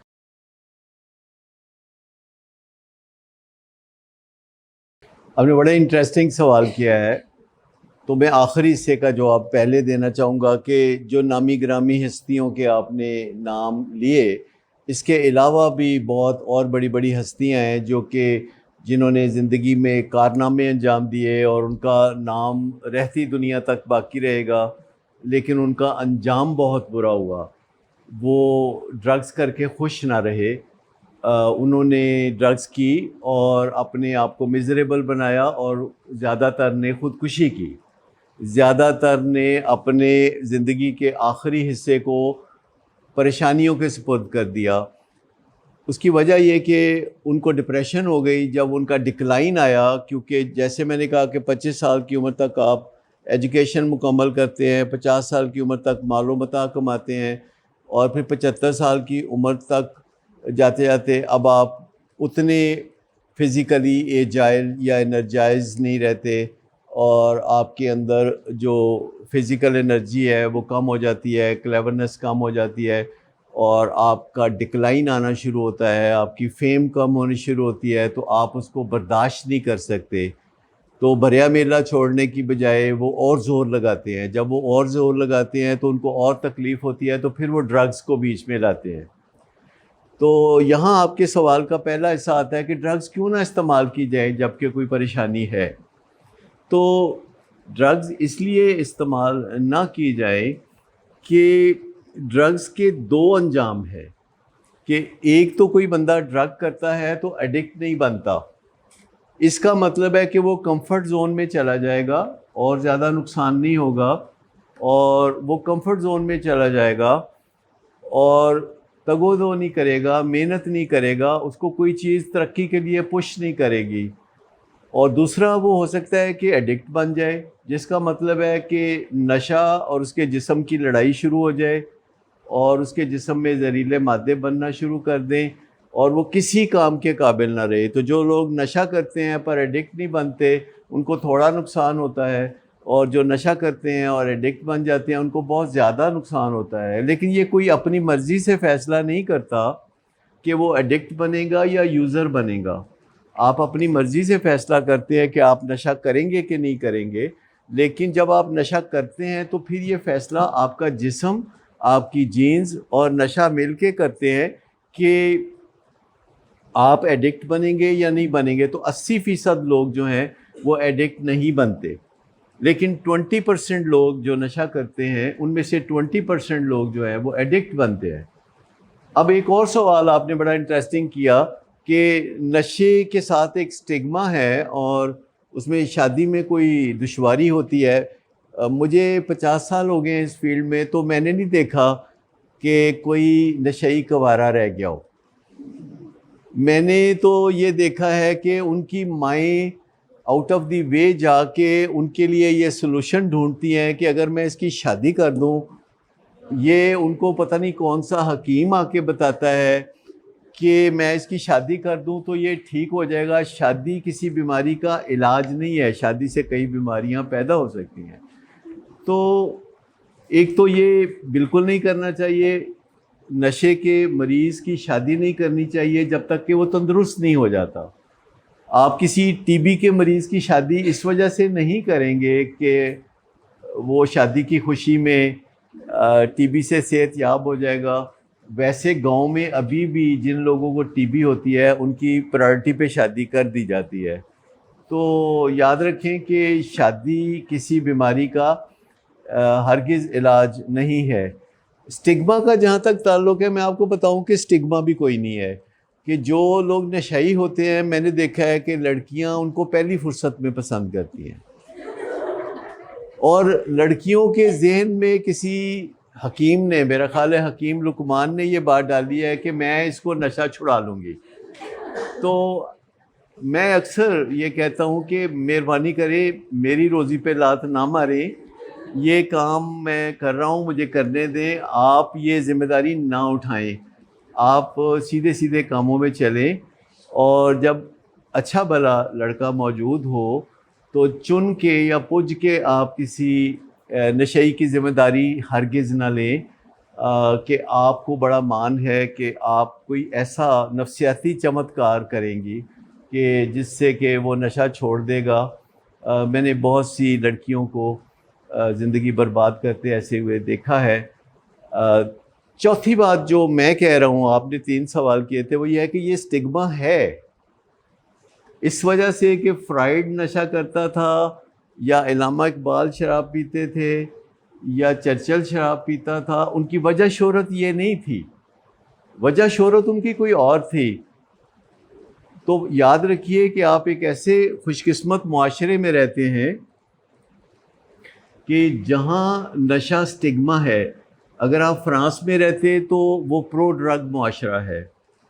وہاں ایک زمانے میں کل ہی کہیں پڑھ رہا تھا کہ ایک زمانے میں اسکول کے بچوں کے ساتھ تھوڑی شراب بھیجی جاتی تھی کہ وہ ریسیس ٹائم پہ بچے شراب پی لیں تاکہ وہ تھوڑا ریلیکس ہو جائیں، تاکہ وہ نزلہ زکام نہ ہو ان کو، تاکہ ان کے پھیپھڑوں کی انفیکشن ٹھیک ہو جائے، کیونکہ شراب اینٹی سیپٹک ہوتی ہے. تو اس طرح کے جاہلانہ خیالات پہلے بہت زیادہ تھے. ہیروئن جرمنی میں ایجاد ہوئی تھی، اور جس بندے نے ہیروئن بنائی تھی اس نے ماؤں کو کہا تھا کہ میں نے ایک ایسی چیز بنائی ہے جو روتے ہوئے بچوں کو چپ کرا دیتی ہے. تو بعض اوقات ماضی میں بہت اہم چیزیں ہوئی تھیں، اور پاکستان ایک پرو ڈرگ معاشرہ نہیں ہے. یہاں پہ بہت سارے لوگ نشہ کرتے ہیں، یہاں نشے کا رجحان بڑھ رہا ہے، لیکن پاکستان میں نشے کو سٹگمیٹک ہی سمجھا جاتا ہے، اور اس سے بہت لوگ نشے سے باز بھی رہتے ہیں. تو نشے کے اوپر سے سٹگما ہٹانے کی بجائے نشے کو ہٹانا چاہیے، جس کا آسان طریقہ یہ ہے کہ جو سکلز آپ کو 21ویں صدی میں چاہیے وہ سیکھ لیں. آپ 21ویں صدی میں 20ویں صدی کی سکلز کے ساتھ گزارا نہیں کر سکتے. انسان ہمیشہ سکلز میں لیگ بیہائنڈ کرتا رہا ہے، اور ابھی بھی اگر آپ دیکھیں تو ہمارے بزرگ 21ویں صدی کی سکلز کو نہیں جانتے. اسمارٹ فون کا استعمال وہ ٹیلی فون کی حد تک جانتے ہیں، بینکنگ کے لیے وہ بینک جانا ضروری سمجھتے ہیں، شاپنگ کے لیے وہ شاپنگ مال میں جانا ضروری سمجھتے ہیں. جو زندگی کے نئے تقاضے ہیں، ورک فرام ہوم یا شاپنگ گھر بیٹھے کر لینا، ان چیزوں کو وہ نہیں سمجھتے، اور اس سے کفر جنم لیتی ہے اور مشکلات جنم لیتی ہے. لیکن نشے کی زندگی میں بربادی ہے، اس میں کوئی شبہ نہیں ہے، اور دنیا میں یہ بیماری بڑھتی جا رہی ہے. تو پاکستان میں ہمیں توجہ دینی چاہیے کہ جتنی جلدی شائن کریں اپنے بچوں کو، انہیں کیپیبل بنائیں، انہیں رسپانسیبل بنائیں. اس کا طریقہ یہ ہے کہ بچوں کی زیادہ باتیں نہ مانیں، ان کو تھوڑا رونے بسورنے کا موقع دیں، ان کو موڈ خراب کرنے اور موڈ اچھا کرنے کا موقع دیں. یہ جو فن آفٹر فن کا شوق ہے کہ کھانا کھانے جانا ہے کسی ریسٹورنٹ، کھانا کھا کے فارغ ہوئے، مزہ نہیں آیا، اب آئس کریم کھانی ہے، آئس کریم کھا لی، مزہ نہیں آیا، اب کافی پینی ہے، گلوریا جینز جانا ہے، مزہ نہیں آیا، پھر ہینگ آؤٹ کرنا ہے. یہ جو فن آفٹر فن ہے یہ فن کو ڈکلائن کرتا ہے. اگر روزانہ آپ پسندیدہ کھانا کھائیں گے، چند دن کے بعد وہ آپ کا پسندیدہ کھانا نہیں رہے گا. لہٰذا آپ کمفرٹ زون سے نکلیں، واپس کمفرٹ زون میں آئیں، روزانہ کچھ پیدل چلیں. مجھے اچھا لگا کہ آپ کی یونیورسٹی میں انہوں نے مختلف ڈپارٹمنٹس جو ہیں وہ رکھے ہوئے ہیں، لیکن کلاس روم ایک جگہ سے آپ کو دوسری بلڈنگ جانا پڑتا ہے، تھوڑا چلنا پڑتا ہے. امید ہے کہ آپ نے کوئی ڈیمانڈ نہیں کی ہوگی کہ اس کے لیے وہ کوئی ٹرانسپورٹ مہیا کرے، اور آپ بخوشی چلے جاتے ہوں گے. تو روزانہ 10,000 اسٹیپس کرنا آپ کے لیے فائدہ مند ہو سکتا ہے، اور اس یونیورسٹی میں آپ بڑی آسانی سے 10,000 اسٹیپس مکمل کر سکتے ہیں. اور رات کو جلدی سونا، 10 بجے رات کو سونا جو ہے آپ کو تمام ایڈکشنز اور سیکیٹرک النیسز سے بچاتا ہے. اپنے ماں باپ سے مت لڑیے، وہ جیسے بھی ہیں وہ بہرحال آپ کی مرضی سے نہیں چنے گئے، آپ انہیں جیسے ہے اور جہاں ہے کی بنیاد پہ قبول کر لیں. ہو سکتا ہے ان کی سکن اچھی نہ ہو سکتا ہے کہ وہ اتنے سمارٹ بھی نہ ہوں، لیکن وہ آپ کے ماں باپ ہیں، انہیں تھوڑا آپ گریس مارکس آپ دے دیں. کھانے پینے میں آپ سادہ چیزیں کھائیں، گوشت سے پرہیز کریں تو آپ کی صحت اچھی رہے گی. پہلے تو میں بتاؤں کہ ڈپریشن قابل علاج ہے اور اس کے لیے کوئی میڈیسن لازمی چیز نہیں ہے. لائف سٹائل چینج جو ابھی میں نے بتایا کہ ایکسرسائز کریں، جلدی سوئیں، گھر میں لڑائی جھگڑا نہ کریں اور سادہ غذا کھائیں، تو آپ کے ڈپریشن میں جانے کا کوئی امکان نہیں، چاہے آپ کی جینز اسٹرانگ ہو. جہاں تک اس بات کا تعلق ہے کہ آپ کسی کو کاؤنسلنگ دیں اور وہ پھر بھی ریلیپس ہو جائے، تو ریلیپس کو سب سے پہلے سمجھنے کی ضرورت ہے کہ ریلیپس کا تعلق دوبارہ نشہ کرنے سے نہیں ہے. ریلیپس ایک ایمانیات کی بات ہے، ایک پیراڈائم کی بات ہے، ایک بلیف کی بات ہے.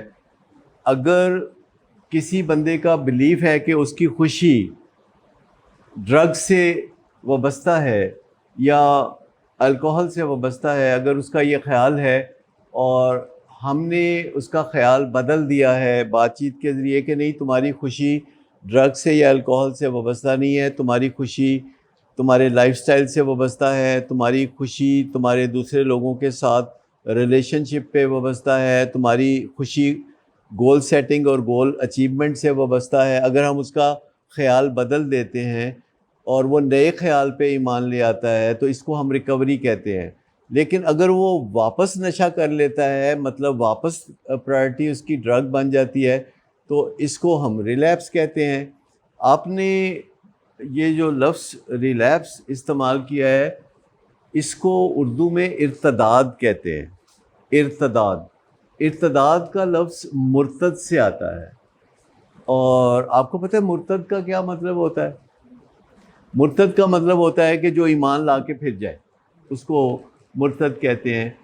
اور جو بندہ نشہ چھوڑ کے واپس پھر نشہ کرنے لگتا ہے تو ایک طرح سے وہ ارتداد کا شکار ہو جاتا ہے یا مرتد ہو جاتا ہے. چونکہ لفظ بہت بھاری ہے اس لیے اس کا یوٹیلائز کرتے ہیں ہم، اس کی امپیکٹ کو یوٹیلائز کرتے ہیں کہ ایک پیشنٹ کو بتاتے ہیں کہ دیکھو، تم جب یہ سوچنے لگتے ہو کہ نشے کی بجائے تمہاری زندگی کے دیگر امور ہیں جو کہ تمہیں خوشی یا اطمینان دیں گے، اور وہ مان لیتا ہے اس بات کو اور نشہ چھوڑ دیتا ہے، اور اسے پتہ ہوتا ہے کہ واپس میں نشہ کروں گا تو اس کا مطلب ہوگا کہ میں ارتداد کا شکار ہو گیا ہوں یا میں مرتد ہو گیا ہوں، میں ایمان لا کے واپس پھر گیا ہوں. کیونکہ ابتدائے اسلام میں ایسا ہوتا تھا کہ لوگ اسلام لے آتے تھے تو 2-3 دن کے بعد کہتے تھے کوئی نہیں لائے. یہ جس طرح آج بہت راسخ عقیدہ مسلمان دنیا میں پائے جاتے ہیں، یہ ابتدائی افرینش میں ایسے مسلمان نہیں تھے، پختہ عقیدے والے, پختہ ایمان والے, جن کے ایمان کو آسانی سے توڑا نہیں جا سکتا. آج کا جو مسلمان ہے اس کا ایمان 1000 سال پہلے کے مسلمان سے زیادہ سٹرونگ ہے, اور ہو سکتا ہے کہ اس سے پہلے بھی. تو جب ہم نشے کی بات کرتے ہیں تو اس میں بھی ایک ایمان ہے کہ میری خوشی اور اطمینان نشے کے ساتھ وابستہ ہے, اور اس میں ہم کئی اور چیزوں کے ساتھ بھی وابستہ کرتے ہیں. کچھ ورکہولک ہوتے ہیں, وہ اپنے کام کے ساتھ اپنی خوشی کو وابستہ سمجھتے ہیں. کوئی لڑکا کسی لڑکی کو کہتا ہے کہ میں تمہارے بغیر رہ نہیں سکتا, اور میری خوشی اور ہر چیز کا تمہارے ساتھ تعلق ہے. تو یہ بھی وہی ایک ایڈکٹیو بیہیویئر ہے. اس طرح اور بہت ساری چیزیں ہیں. لوگ اپنے پروفیشن سے بعض اوقات اتنا اٹیچ ہوتے ہیں کہ جب وہ ریٹائر ہوتے ہیں تو وہ پیرش کر جاتے ہیں.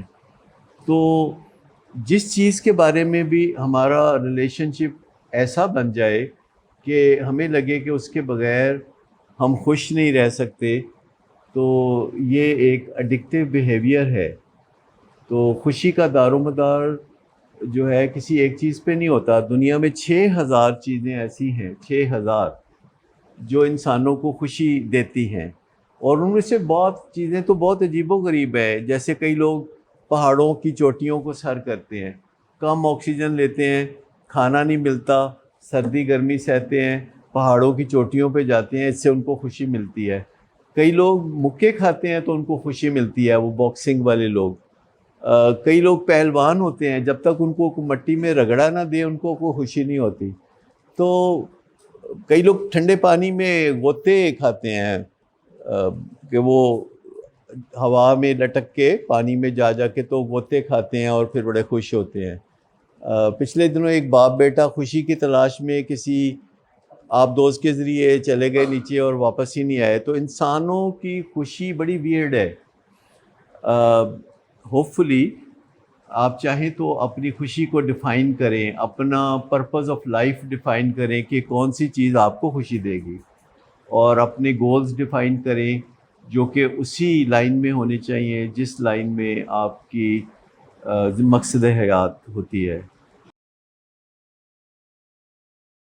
دیکھیے, جس چیز کو دیکھ نہیں سکتے پھر بھی اس کا پتہ چل جاتا ہے. جیسے بجلی کو ہم دیکھ نہیں سکتے لیکن چھونے سے پتہ چل جاتا ہے کہ بجلی کی حقیقت کیا ہے. برین جس چیز کا اظہار کر رہا ہوتا ہے وہ ہماری نیڈ ہو بھی سکتی ہے اور وہ بیماری بھی ہو سکتی ہے, ڈپینڈ کرتا ہے. مثال کے طور پر 2 سال پہلے یا شاید 3 سال پہلے ایک PIA کا حادثہ ہوا تھا, جو کہ لاہور سے ایک فلائٹ کراچی گئی تھی اور وہ کریش کر گئی تھی. اور ان دنوں ٹیلی ویژن پر روزانہ 20 دفعہ وہ کریش دکھایا جاتا تھا, اور ہر دفعہ ہماری آنکھوں کے ذریعے اس کریش کی جو ویڈیو ہے وہ محفوظ ہوتی چلی جا رہی تھی. اور اس کے بعد پاکستان کے لوگوں میں جو فوبیا ہے فلائنگ کا وہ بہت زیادہ پیدا ہو گیا, کیونکہ ہمارے دماغ میں ریکارڈنگز ہوتی ہیں ساری, اور ہمارے ارد گرد جو بھی واقعات ہو رہے ہوتے ہیں برین ان کو ریکارڈ کر رہا ہوتا ہے اور ہمیں فیڈ بیک دے رہا ہوتا ہے کہ اس سے ہوشیار رہنا. اور بعض اوقات وہ فیڈ بیک ضرورت سے زیادہ دیتا ہے, کیونکہ وہ اس کا جو میگنیچیوڈ ہے فیڈ بیک کا وہ اس پہ ڈپینڈ کرتا ہے کہ وہاں ریکارڈنگز کتنی ہے. اگر وہاں ریکارڈنگز زیادہ ہوں تو کوشچن زیادہ آنے لگے. کبھی کبھی آپ کے ماں باپ بھی آپ کو کوشچن دیتے ہیں, اور وہ بار بار کوشچن دیتے ہیں, گھر سے دروازے سے باہر نکلتے تک آپ کو کوشچن دیتے ہیں. تو آپ کو برا لگتا ہے نا کہ وہ حد سے زیادہ آپ کو بچہ سمجھ کے ٹریٹ کر رہے ہیں, حالانکہ وہ اپنے نالج کے حساب سے آپ کو بتا رہے ہوتے ہیں کہ آپ نے کیا احتیاطیں کرنی ہیں گھر سے باہر ہوتے ہوئے, اور آپ نے اپنے ویئر اباؤٹس بتانے ہیں, آپ کس جگہ ہیں, کب آئیں گے, کیا دیر سے آئیں گے. تو وہ اور آپ کو برا لگتا ہے کہ ہم کوئی چھوٹے بچے ہیں. تو اسی طرح برین بھی آپ کو کوشچن دے رہا ہوتا ہے, اور کبھی کبھی حد سے زیادہ جو کوشچن دیتا ہے اسے تکلیف دہ سمجھا جاتا ہے, اور اس سے آپ کا مائنڈ فنکشن نہیں کر سکتا جب برین بار بار انٹروڈ کرتا ہے. جیسے آرمی چیف جب بار بار انٹروڈ کرتا ہے تو پرائم منسٹر صحیح فنکشن نہیں کر سکتا. لیکن تگڑا تو آرمی چیف ہوتا ہے, اور جو پرائم منسٹر ہوتا ہے وہ زیادہ سمجھدار ہوتا ہے. تو جو آپ کا مائنڈ ہے وہ جج کرتا ہے کہ کیا کرنا ہے کیا نہیں کرنا, اور اگر اسے برین پریشرائز کرنا شروع کر دے تو یہ ایڈکٹیو بیہیویئر بن جاتا ہے جو ان کالڈ فار ہے, اس کی ضرورت نہیں ہے. یہ باڈی ڈیسائیڈ کرے گی کہ اس نے یوزر بننا ہے کہ ایڈکٹ بننا ہے, لیکن یہ مائنڈ ڈیسائیڈ کرے گا کہ اس نے ڈرگ یوز کرنی ہے کہ نہیں.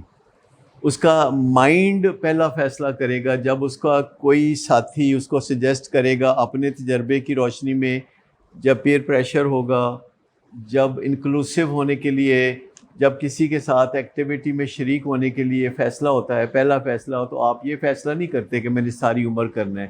تو مائنڈ فیصلہ کرتا ہے, پہلا گیئر لگاتا ہے, انیشیٹ کرتا ہے, اور اس کے بعد برین فیصلہ کرتا ہے کہ وہ ریپیٹ ہوگا کام, اور اس کے بعد باڈی فیصلہ کرتی ہے کہ کانفلکٹ ہوگا کہ نہیں, میٹابولک ایرر آئے گی کہ نہیں, میٹابولزم صحیح ہوگا کہ نہیں ہوگا.